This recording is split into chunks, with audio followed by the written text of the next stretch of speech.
Congreso de la República. No, está en su fiesta. No, el Congreso de la República está haciendo fiesta. Hemos trabajado con la unidad de investigación, ¿no? Algunas cositas de lo que viene haciendo el Congreso y también lo toca en alguna columna el día de hoy en el Diario de la República, tanto Rosa María como Diego Pomareda, un columnista, ¿no? Carnaval parlamentario. Es lo que dice la nota de Rosa María. Pero aquí con la unidad de investigación también nos ha ayudado a sacar un poquito el tema de las leyes que se están cocinando, pero a una velocidad inusitada. Y, por ejemplo, cuando tú dices, oye, ya, ok, ya están avanzando con las reformas, ¿no? ¿Y qué tal la reforma que planteó en su momento Adriana Tudela? Muy interesante, respecto de, por ejemplo, la renovación por tercios. Es decir, alguna reforma que le dé más poder al ciudadano para poder fiscalizar a su representante en el Congreso de la República. ¿Hay algo de eso? Ahí sí. Silban para el techo, miran, con ellos no es la cosa. Todo lo que sea algo que parece bonito, pero que detrás tiene la intención de favorecer a los que están actualmente en el Congreso, velocidad de crucero. Eso sí lo hacen así. Así. Y claro, nuevamente me topo con la gente, la verdad, ¿no? Con columnistas que yo leía, que yo respetaba, pero entonces me vienen ahora con el tema de que sí, por ejemplo, la eliminación de los movimientos regionales, no, va a ayudar a fortalecer a los partidos nacionales. ¿Qué partidos nacionales? ¿De qué partidos nacionales estamos hablando? ¿Fuerza Popular? ¿APP? O sea, todos los que están ahorita. O sea, ¿esos son los que queremos fortalecer como una manera de mejorar la situación política del país? ¿De verdad me estás hablando en serio? Por supuesto que los movimientos regionales son un problema, pero eso no será también porque lo que se hacen llamar partidos políticos nacionales son una gavilla que tienen a un caudillo que hace lo que le pica, lo que le provoca, él con sus hijitos o con su hijita, entonces ahí no reclutan a tres chupetines que lo único que hacen es cargar maletines, sí como no, Cecitar, sí como no, Keiko, sí como no. ¿Esos son los partidos nacionales que queremos fortalecer para que nos saquen de la situación en la que estamos? Pues viejo, ya pues viejo. ¿Qué dice, por ejemplo, Diego Pomareda? Porque esta me gustó, dice. Estas modificaciones, habla de las modificaciones que ahorita voy a enseñar en pantalla. Estas modificaciones no solo llaman la atención por el número de artículos, sino también por sus contenidos y procedimientos. Sobre esto último, al mismo estilo del Diojano, se plantean reformas con dos rostros. Uno bien intencionado y otro profundamente dañino. Por ejemplo, él pregunta, ¿quién no estaría a favor de una mayor reflexión, mejores leyes o jueces y fiscales que estén debidamente formados? Nadie, ¿verdad?, en su sano juicio. Pero ahí súbitamente te das cuenta que en el caso particular del Senado es una trampita para reelegirse. Ojalá no se reelijan, pero podría darse el caso. Y lo ha dicho ampliamente, ¿no?, con conocimiento de causa y explicado de manera muy didáctica por ejemplo, Natalia Amprimo, que esa reforma es un mamarracho, que como está hecha va a ser peor todavía. ¿Por qué?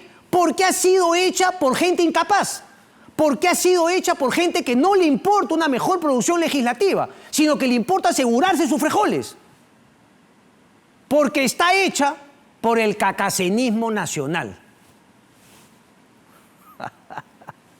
Vayan al diccionario, por favor. Vayan al diccionario. Es más, ahorita voy con eso. Una columna muy interesante de Efraín González de Olarte, que, miren, la primera parte yo coincido, pero la parte final es lisérgica. Este es ex rector de la Pontificia Universidad Católica del Perú. Dice, por ejemplo, ¿no? Dice, habla de también las reformas justamente que se han venido dando en el Congreso de la República. Dice, la creación del Senado para que los actuales congresistas crean que puedan ser senadores y últimamente la prohibición de movimientos regionales. Pero sobre todo, dice, para obligar a los electores regionales que voten por la gavilla de mediocres, cacacenos y cínicos que hoy están en el Congreso, sobre todo APP y Fuerza Popular. ¡Qué fuerte! ¡Qué palabrotas, señor González de Olarte! ¿Cómo decir esas palabrotas? Son ofensivas. Vamos al diccionario. Vayan al diccionario, por favor. O sea que además de mercantilistas son ignorantes. Vayan al diccionario, por favor. Lo que me llama la atención de González de Olarte es lo que termina diciendo, porque te habla de todos los problemas efectivamente en lo que estamos, pero uno pensaría que un ex rector, un economista, lo que plantearía es, a falta de política, más política. A falta de políticos verdaderos, bueno, gente profesional, por ejemplo, los que se supone debería preparar la Universidad Católica para que entren a la política. Pero no. Parece que el hombre ha regresado a los años del PUM. Manito arriba. ¿Qué es lo que plantea? Después de hacer un diagnóstico, digamos, certero de lo que es la situación política en nuestro país, con la clase política tan degradante que tenemos actualmente y que ha generado una brecha tremenda entre la ciudadanía y sus políticos, ¿qué es lo que plantea el señor González de Olarte? Es alucinante. Les leo. Dice, una posibilidad es la desobediencia civil a varias de las normas aprobadas, lo que podría generar una toma de conciencia. Otra es el derecho a la insurgencia. Yo me acuerdo, ¿no? Cuando algunos hablaban de insurgencia en la época de Pedro Castillo, y se hay que meterlo preso. ¿Cómo va a decir eso? La insurgencia.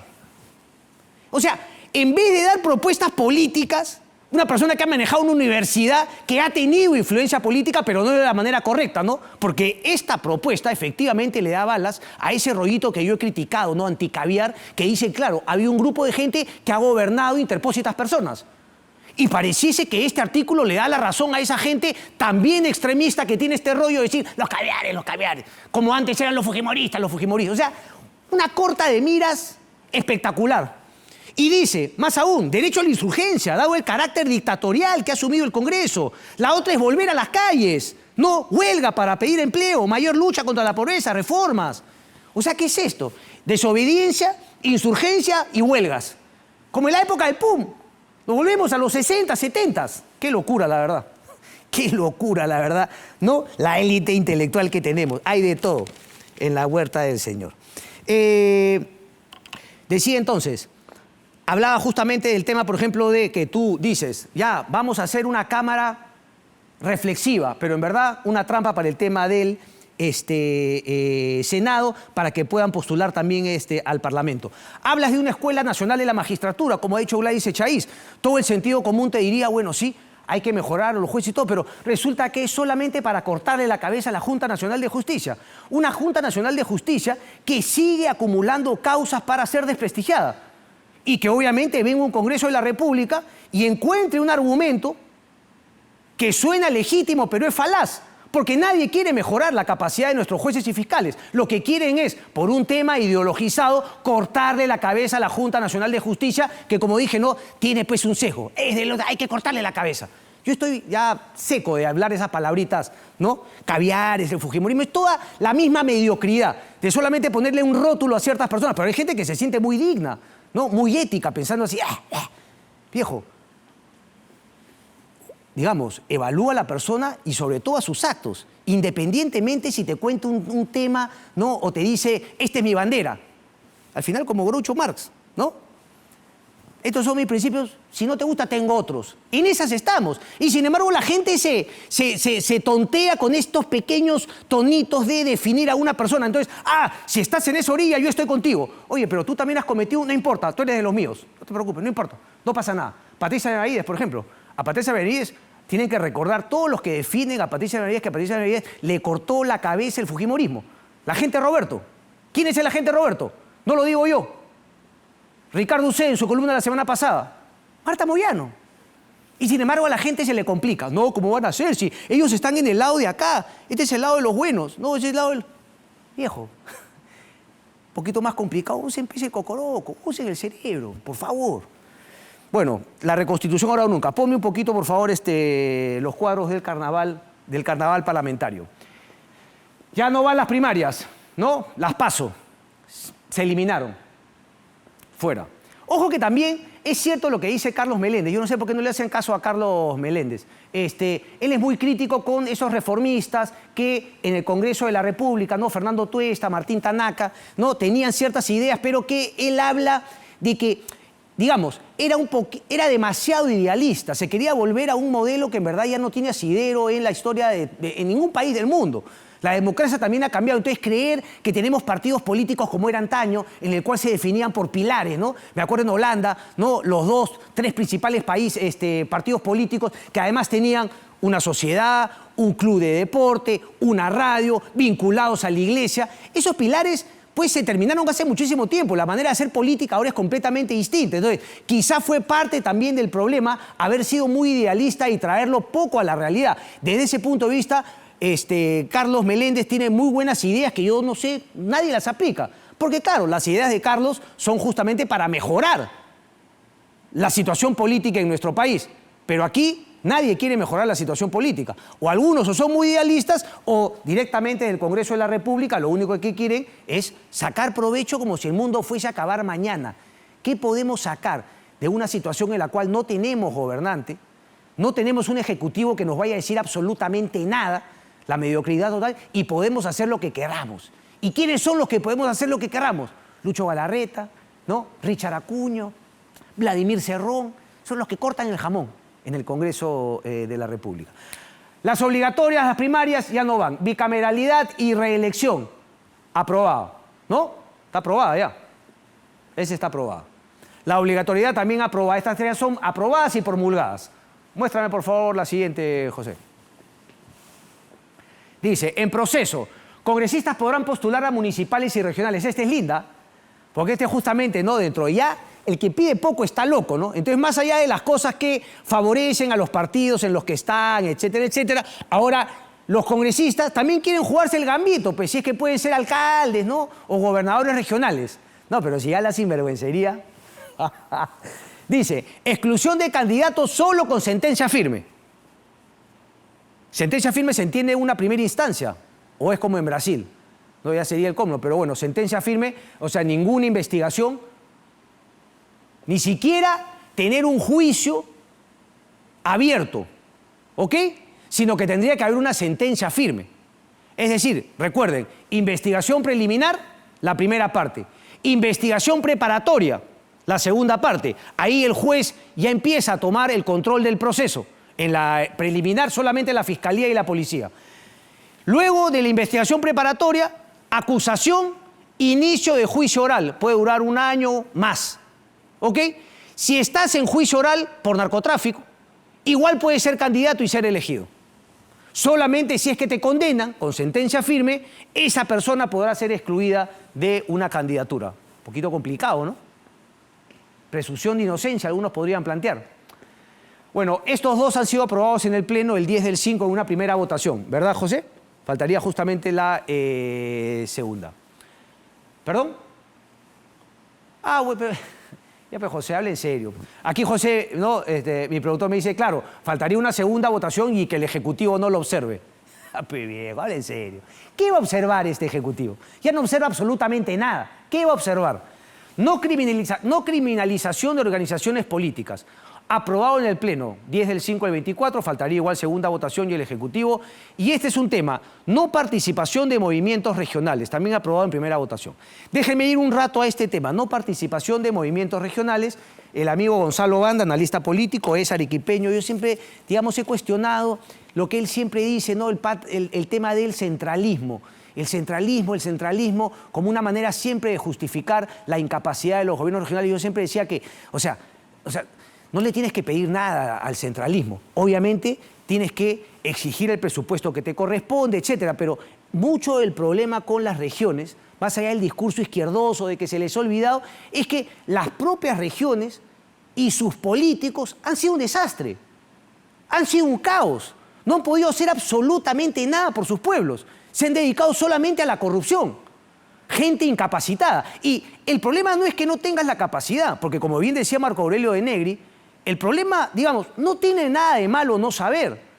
Lo que está verdaderamente mal es no querer aprender. Entonces, si tú tienes sentido común y quieres mejorar la situación del país y no sabes, hay muchas entidades a las cuales tú le puedes pedir ayuda para mejorar tu capacidad de gasto, para hacer inversiones productivas, pero el problema es que nadie quiere hacer eso. Nadie quiere mejorar la situación de su región. Entonces, esa postura, ¿no? Siempre quejumbrosa de decir que el centralismo... Viejo, O sea, siempre va a depender de la región misma, salir adelante, mejorar su situación y exigirle, es cierto, al centralismo que existe en nuestro país hace años, el dinero que corresponde, pero no por un pedido y lloriqueo, sino justamente porque te toca, porque te corresponde, porque tú lo exiges. Deberías postular a política más bien, Gonzalo, ¿no? Ya mucho tiempo en Londres. ¿Qué decía Gonzalo en una columna? Regiones baldías. No engañemos a nadie, dice. Obviamente aquí en la primera parte critica efectivamente los actores regionales, la falta de capacidad, ¿no? De inversión, de mejorar el tema de la salud, de la educación. Recordemos en la época de la pandemia, como todos los gobernadores que habían exigido que les den las capacidades para manejar la salud en sus regiones, súbitamente todos volteaban a pedirle ayuda, no sabían qué hacer. Ahí sí decían que la culpa era del gobierno central. Bueno, la primera parte critica a los gobiernos regionales, pero luego dice, no engañemos a nadie. Prohibir a los movimientos regionales, como ha hecho el Congreso de la República, solo tiene como objetivo controlar la oferta política para hacerla a la medida de los partidos nacionales sin representación territorial. Los partidos nacionales no tienen ninguna relevancia en la política regional, no representan ni agregan intereses. El resultado predecible de prohibirlos será que los actores políticos regionales, en lugar de competir en la política por el poder, volverán a la arena del conflicto. Se vienen pepetulios. Y es lo que decía justamente Pomareda en el artículo que leía. Te lo pintan y algunos caen pues redonditos. Sí, es importante para fortalecer los partidos de alcance nacional. Sí, es importante. Bueno fuese que eso fuese importante, pero esa no es la verdad de la milanesa. No querramos, no, como, justamente como tú decías, pues. O sea, así como criticábamos pues que los de izquierda, ¿no? Se ponían, ¿no? Se cerraban este ojo y querían ver todo con la izquierda. No hagamos lo mismo, pues, de querer ver todo con el ojo derecho. Hay que tener los ojos bien abiertos, pues, seamos honestos y transparentes. Esto no tiene nada que ver con fortalecer y mejorar la política nacional. Esto es clientelismo puro y duro al nivel político. Voy terminando. Ya no tenemos más acá. Ah, ya, y las organizaciones criminales. Obviamente, lo corto de miras del Congreso de la República, ¿no? La mediocridad. Porque yo aquí he criticado 1000 veces lo que sí es claramente una verdad de perogrullo. Desde inicio del tema Lavajato, Rafael Vela Barba y José Domingo Pérez le sacaron provecho, abusaron de la figura de la organización criminal, se olvidaron de los empresarios corruptos, ¿no? Se arrodillaron a Odebrecht y a sus, ¿no? personajes, abogados, aquí a los amigos de Vela Barba, compañeros de estudios, le dieron todos los beneficios y se tiraron de manera política contra no solamente expresidentes, sino contra los partidos políticos. ¿Era Fuerza Popular una organización criminal o lo es? ¿Es el Partido Popular Cristiano una organización criminal? Pues yo creo que no, y fue justamente el abuso. Y además, si fuese una organización criminal, ¿por qué no se lo pasan a la ¿cómo se llama? A la Fiscalía de Chávez Cotrina? Porque ahora todo el mundo, por quítame estas pajas, abre organización criminal. Suena súper importante, tienes una serie de ventajas para tu investigación, puedes meter más gente a la cárcel, etcétera, etcétera. Pero repito, y la Fiscalía, en vez de corregirse, te genera que un Congreso mediocre, obviamente, aplique esta ley. No estoy a favor de esta ley, pero está claro que por culpa de la Fiscalía es que hemos llegado a un extremo, a un nivel de uso y abuso de la figura de organización criminal contra partidos políticos y políticos a raíz del caso Lavajato, que como ustedes saben se ha manejado de una manera mediocre y desgraciadamente así va a seguir hasta el final. Vamos a una pausa y regresamos con el tema de Chancay.